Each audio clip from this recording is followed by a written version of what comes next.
warahmatullahi wabarakatuh. Saya Rori Reza Dewi Rukmana dari kelas 11 IPA 5 nomor absen 25. Di sini saya akan menjelaskan tentang kerjasama ekonomi internasional. Pengertian dari kerjasama ekonomi internasional adalah suatu kerjasama dalam bidang ekonomi yang dilakukan oleh suatu negara dengan negara lain.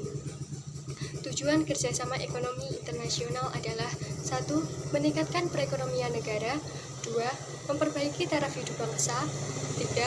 Mengisi kekurangan dan kebutuhan antar negara. Manfaat kerjasama ekonomi internasional adalah 1. Meningkatkan keuangan negara, 2. Meningkatkan investasi, 3. Menambah devisa negara. Faktor penyebab kerjasama ekonomi internasional 1. Perbedaan sumber daya alam, 2. Perbedaan faktor produksi, 3. Perbedaan iklim. Kerjasama ekonomi internasional 1. Kerjasama ekonomi bilateral.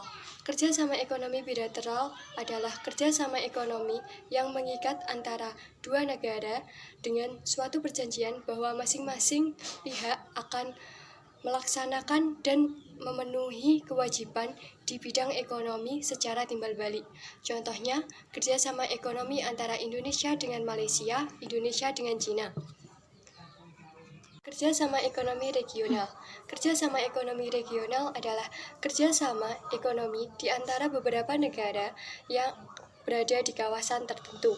Contoh, kerjasama ekonomi di kawasan Asia Tenggara, ASEAN, di kawasan Eropa, MEE.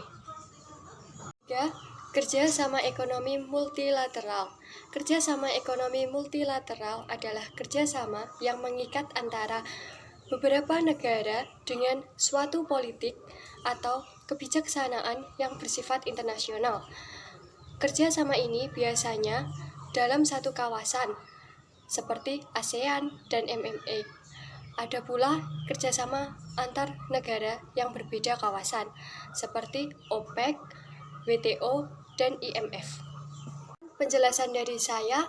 Assalamualaikum warahmatullahi wabarakatuh.